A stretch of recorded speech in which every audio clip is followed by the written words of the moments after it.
Bonjour, livre du prophète Agé, chapitre 2, versets 7, 8 et 9. Dieu dit ceci par la bouche du prophète.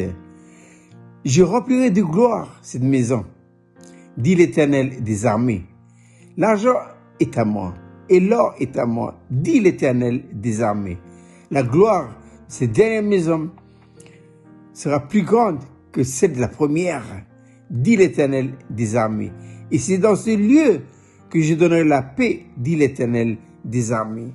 Voici la manne du matin, la gloire. Qu'est-ce que la gloire?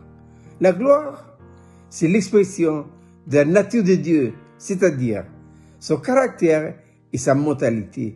Son caractère, sa façon d'agir et de réagir, sa mentalité, sa façon de penser.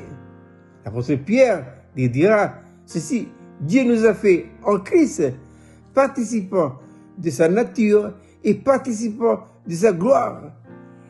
Il n'y a pas de gloire en dehors de la nature de Dieu. Et cette nature de Dieu, nous l'avons reçue quand le jour de notre nouvelle naissance. Si quoi? Si nous sommes réellement nés de nouveau. Qu'est-ce que la nouvelle naissance? La nouvelle naissance, c'est l'acceptation d'une seconde vie.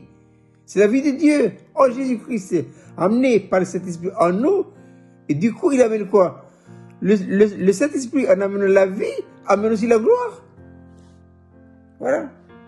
La gloire n'est pas dans l'homme. Il n'y a pas de gloire en vous et en moi. La gloire, comment les hommes définissent-ils la gloire? Mais c'est quelque chose de merveilleux. Il y a de l'apothéose, tout est beau. Ça, c'est la gloire des hommes. La gloire de Dieu est intimement liée à une vie.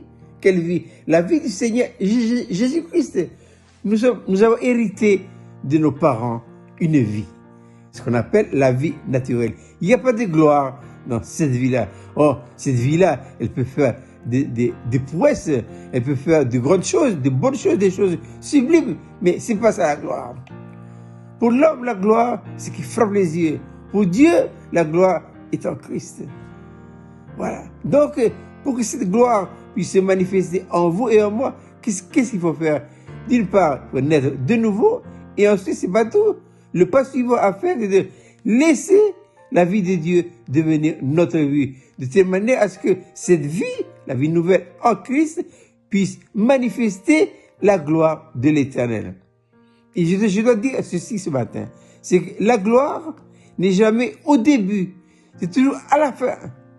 Lorsque Dieu a dit à Moïse, dit aux enfants d'Israël de bâtir, de lui construire un tabernacle, il l'ont fait. Et il faut finir. Qu'est-ce qui est arrivé? Eh bien, et la gloire de l'Éternel remplit le tabernacle. Mais avant que le tabernacle soit rempli, il faut d'abord le construire.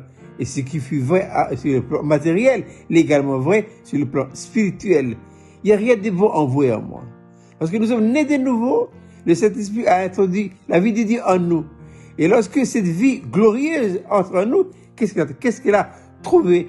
Elle a trouvé un véritable détritus. Il n'y a rien de bon que de la corruption, de la pointe du pied jusqu'à la racine des cheveux. Ainsi, le Saint-Esprit doit travailler de paix avec la croix et travailler à nous remplir de la gloire.